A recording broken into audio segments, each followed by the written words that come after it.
Fulton County DA Varney has been disqualified from prosecuting Donald Trump's election interference case in Georgia. Shannon Bream with us this morning.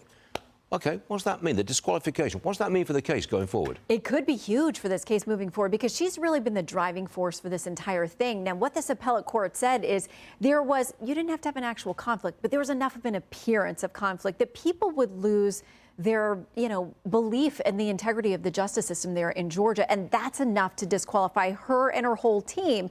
They have filed a notice of appeal that they're going to go to the Georgia Supreme Court. So if that court upholds this ban, kicking her out, it then goes to this coalition of prosecuting attorneys there in Georgia to decide if they're going to have another attorney pick it up.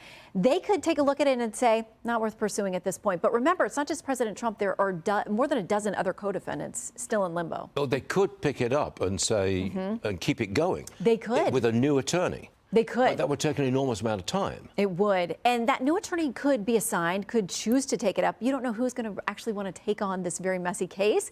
And they could look at it and say, listen, the way that it came together, we're not going to pursue prosecution of this. It's a weak indictment. It all depends on who that new person ends up being. But it really sounds like this thing is effectively over. It is on life support, but it's not dead yet, because what the court did in dismissing Varney and her team was say, we're not going to dismiss the underlying indictment. We don't see enough trouble here to actually get to the merits of the case. So they left it alive and were, very clear in noting that it's still a live controversy. The next one for you, Shannon. The Supreme Court's going to hear arguments, I think it's on January the 10th, arguments from TikTok about this possible upcoming ban. TikTok says their case is a ban would violate their free speech. Do they have a case? Well, the justices thought this was worth taking up on this incredibly fast docket. And I'm sorry for every attorney who's working on this case, because your holidays are gone. The first set of briefs due December 27th, the next January 3rd, and then you rightly say arguments on January 10th, because that January 19th deadline is looming for TikTok to divest of any kind of Chinese ownership.